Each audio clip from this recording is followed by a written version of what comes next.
All right, good question. If you notice in the book, they don't talk about torque. And torque is a function of acceleration as well, right? Yeah. We just talk about horsepower. Is torque a function of horsepower? To a certain extent, right? They interact with each other. Because I was always taught like torque helps you get 0 to 60, and horsepower helps you get to say your top speed or maintaining Right. your speed. Horsepower So holds it's that like, speed. It's like diesel, like Volkswagen diesels have like 105 horses and 300 foot-pounds of torque. Right. So, and they still have a 0 to 60 of like, 6 seconds. Right. So, That's why typically trucks use diesel engines. yeah. Is because they have a lot more torque, which allows them to pull and accelerate a much greater mass. Oh, okay. And it's a balance between the two. If you have an engine that's all torque and no horsepower, you're not going to go anywhere. Exactly. If you have an engine that's all horsepower and no torque, you're not going to go anywhere because you don't have any acceleration. So there's a balance between the two that they're always looking at, and they don't really get into it in this book, and Okay. that's okay. Yes. All right, so let's see, page 286. We'll talk about compression ratio and octane. When we first started making engines, they had a low compression ratio. What is a compression ratio? What's that mean? It's 1 atmospheric pressure.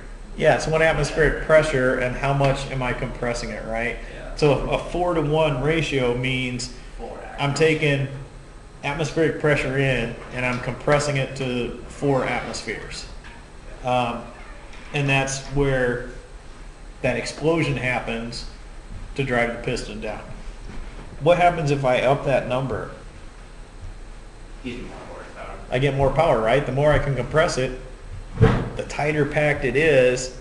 Now when it ignites and combusts, the greater the force come in the other direction. Why were they limited to 4.1 or 4-to-1 ratios when they first started building engines? Probably clearances.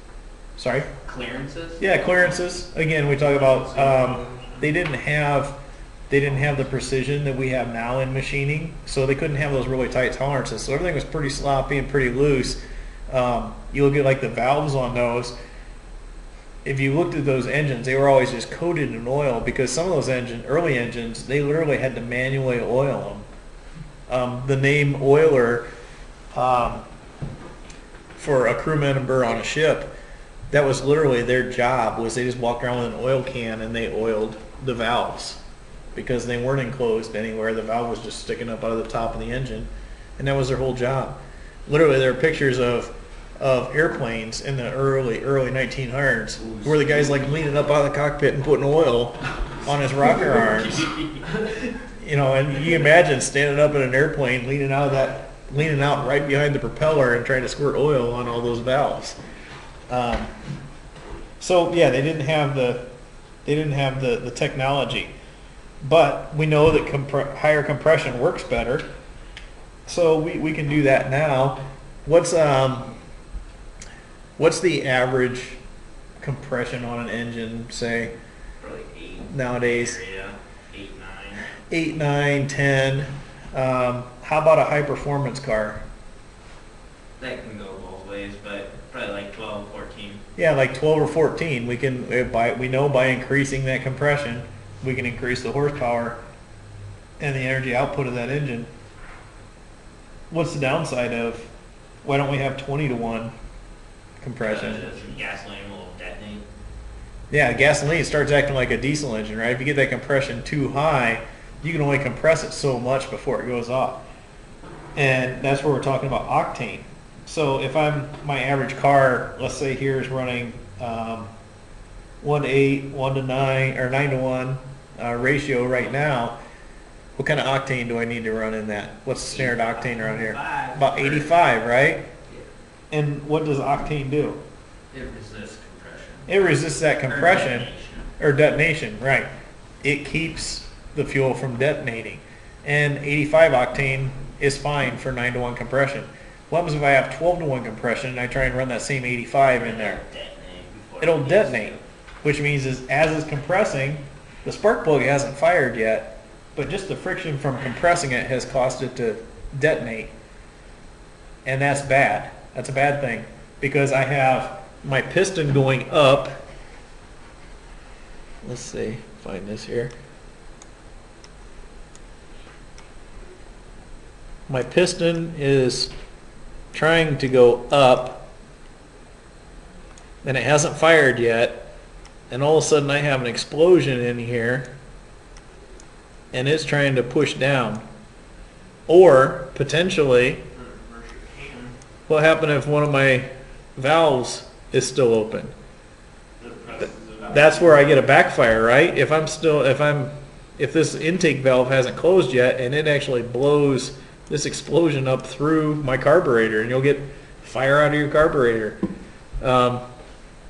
So timing is everything on these, and if the timing's off and that explodes too soon, my piston going up and the force of explosion forcing it down, which one's going to win? Explosion's going to win every time, and you're going to end up with like a twisted rod on your piston. This thing right here will just buckle. Battery will burn valves. Yeah, you can do all kinds of damage. So that's why when you show up at the gas pump and you're like, do I need 85? Do I need 89? Do I need 91? Well, there's going to be a recommendation on your car. That engine comes with a recommendation. That's based on what is that compression ratio and what do you need. What happens if I put 91 octane in my car that has a 9-to-1 compression ratio? You're throwing money away. Yeah, you're throwing money away, right? I don't need it. It doesn't do anything. And people misunderstand. They're like, oh, that must be better gasoline. No, it just has a higher octane rating, which means it won't detonate. It's designed for a high compression engine. It won't run any cleaner. It won't give you any more power. It won't do anything for you. It just. Claiming it's a better mileage. What's that? People claim it gives a better mileage. It's all in your head. Right. They claim it, but I mean, you can look it up, and actually you'll see both sides of it. You can Google that and see both sides of it. You'll have the backyard mechanics going, oh yeah, I get 80 miles per gallon when I run that instead of 40 miles per gallon. And then you see like actual laboratory research in controlled environment, and where they manage it, and they say, yeah, you don't gain anything. We can do that just mathematically looking at it here and saying, yep, doesn't matter. Lead additives.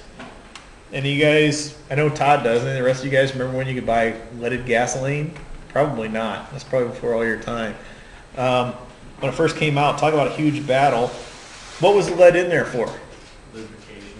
Yeah, it was actually a lubrication in the engine, and it acted as an octane booster.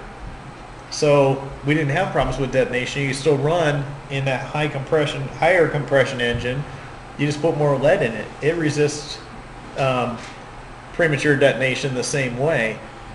But what's the problem with putting lead in your gasoline? Where's the lead go? Yeah.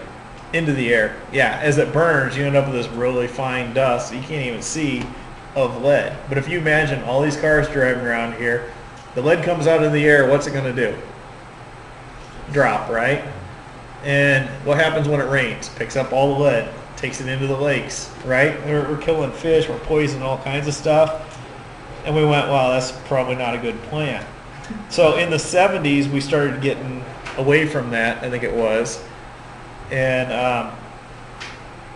that was when we started getting to catalytic converters. And what happens if you run leaded gasoline in a catalytic converter? Get too hot. It just doesn't do anything. The lead goes in there and it coats all the catalyst in there, which is the equivalent of not even having one. So you had people, they literally back then, they had signs on there, do not use this in cars that use unleaded fuel. That's where the unleaded came from. If you're looking at the tags now and you're like, what do you mean unleaded? Is there another kind? Yeah, there used to be. And leaded gasoline was cheaper than unleaded.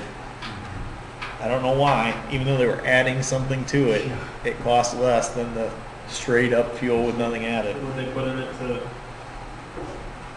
kind of, replace it with lead? To make the octane level? Rather than the lead, now I think it is the octane. Rather than using lead to boost the octane, now they use heptane, or which was it? Let's see, isooctane. Now I'm looking at the page, middle of page 286. They mix in literally octane. Isooctane, they just mix it in, per gallon. You're not buying pure gasoline, you're getting octane mixed into your gasoline, and that's a ratio. So if it's 80% isooctane and 20% heptane, has an octane rating of 80. So what we're getting is 85% isooctane and 15% heptane when we're getting our 85 octane fuel. So that's what they did instead. And that's where we really got into all the stuff about and in the 70s was also when we got away from the lead because of the poisoning. We also started looking at nitrous oxide, caused acid rain as well, and how can we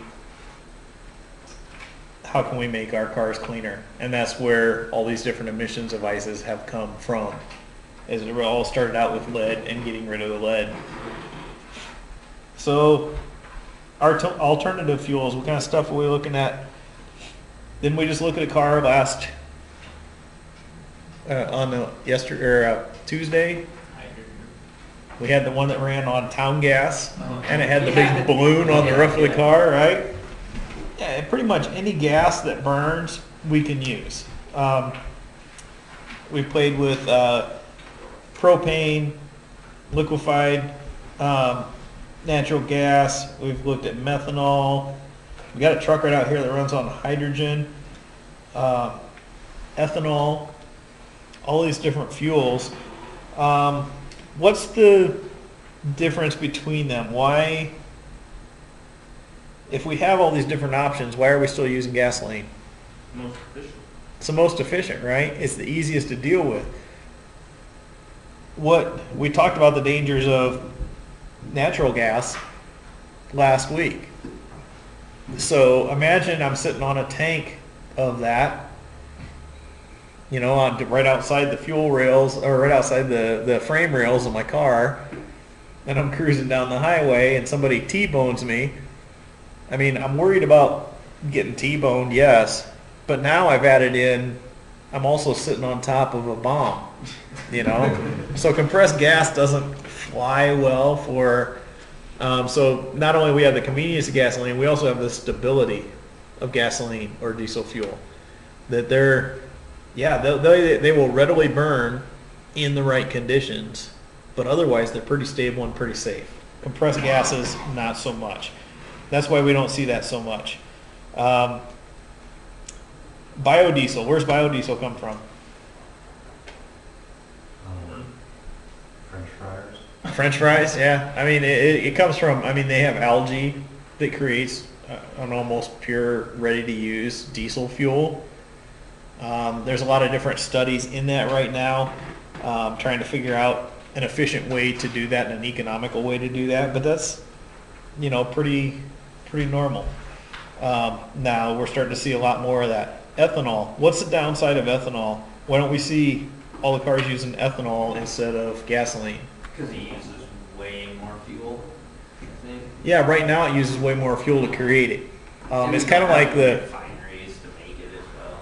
yeah, they can do it synthetically, but if you're doing it like corn ethanol, if you figure in all the processes to do that, including the farm equipment that's actually growing the corn, the diesel trucks that are hauling it around, and everything, it's about a 3-to-1 ratio.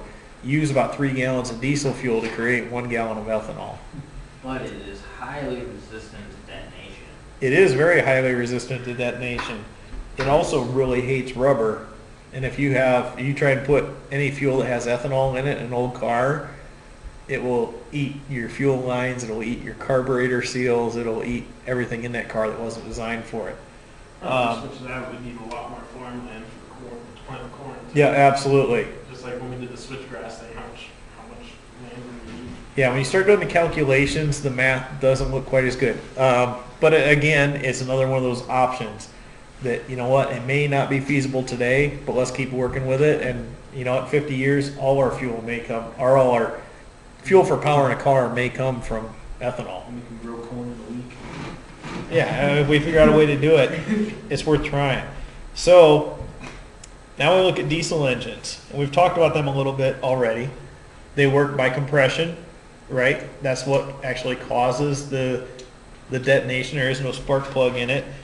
They run under really high compression, which 14 to 1 or 22 to 1. That's pretty amazing compression.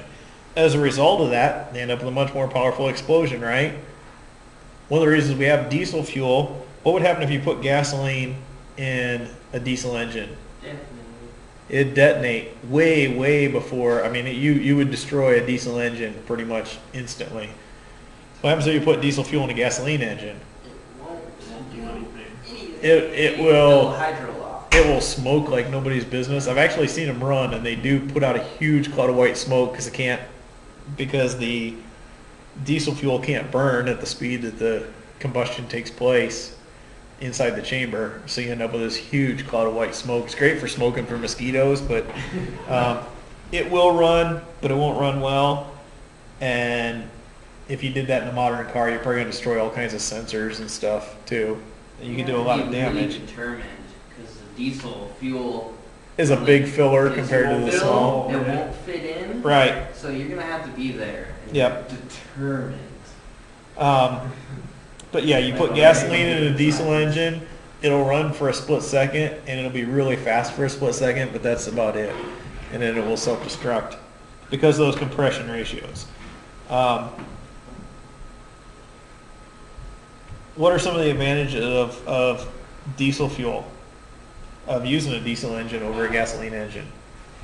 Immense amount of torque. Lots and lots of torque, right? Has way more torque than a regular equivalent gasoline engine.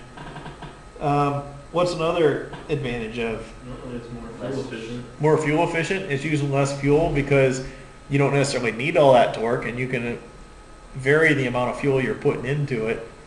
An equivalent gasoline engine would, because it has so much less torque, would have to be a lot larger to give you the same amount of power. Why don't we have diesel engines in cars here? Because we're done. If you go to Europe, what are most of the cars? All diesel. They're all diesels, right? Because of that increased efficiency. What are they here? Gasoline. And part of it is we figured out a way to really, really strangle gasoline engines to get every last bit or the vast majority of the emissions out of them. We don't have the same technology for diesels that we do for gasoline engines. We could, if we decided to develop it, but we don't. We haven't. That's not been our focus because gasoline's plentiful. Well, maybe, maybe not. You know, and as we look at biodiesel, that being probably one of the premier options to replace our fossil fuels, is something that we need to look at. The other thing is most diesel engines are a two-stroke. And you're like, wait a minute, those use more fuel and they're less efficient. Well, they are, but not, they are in a gasoline engine, but they're not in a diesel engine. Because that combustion happens at such a high pressure, it is so compressed, you get a complete detonation, a complete burning. So it's actually not as wasteful as what the two-stroke gasoline engine is. We decided it was great on ships. That's where we really started using it, right? And it does work really well on ships because it's a lot easier to haul diesel fuel in tanks than it is firewood stacked on deck. or coal or whatever. Rail cars. Now those are the train engines. How do those work? Anybody know? They use diesel motors to charge electric motors to move the train. Yeah, it's all the engine is doing is generating electricity, and a lot of the ships that I was on, I was in the service. Those are diesel electric. They'll have two really large diesel engines, big 16-cylinder diesel engines that run at a constant rate. But for controllability, rather than trying to accelerate a 16-cylinder diesel engine and decelerate it, it's really a pain, right? So I figured out, well, I'll just run this thing full bore, which on those things is like 600 RPMs or something. It's not very fast. We're going to run this thing wide open at 600 RPMs, or that's its optimal speed. It's going to spin a generator, and I have electricity available. Now I take the controllability of an electric motor. What's the advantage of an electric motor startup compared to a gasoline motor? It's instantaneous. The torque is instant, right? It's very controllable, and it's at 100% torque, whether it's at 1 RPM or 100 RPMs. It doesn't have to build up to that. So it's very controllable. There's not really any, there are moving parts, but there's not like a gearbox or anything. So if I suddenly want to, I'm pouring this 1,500 horsepower or 5,000 horsepower, whatever it is, to this propeller, and I want to go the other direction, I just pull the lever back and slam it into reverse. What happens on a gasoline or a diesel engine if you do that? If I was out here in my car and I slammed it into reverse at 70 miles an hour in a manual transmission, what would it do? You'd leave your transmission on the road. Hopefully your synchros won't let it happen. Right. But if you do, you'll over-rev. You'll mechanically over-rev your motor. You'd destroy a lot of equipment, right? Yes. What happens if I do the same thing with an electric motor? Nothing really. There's no. Tires. It's purely magnetic force inside that motor, right? All I did was reverse the polarity of it to spin in the other direction. I still don't recommend it, but you can, and it won't hurt it. So that's why they do that on trains and boats. How about airplanes?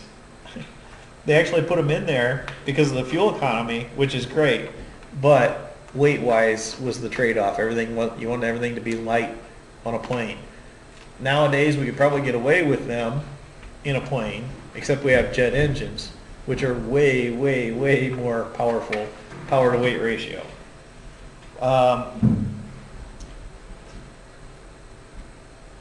Let's see.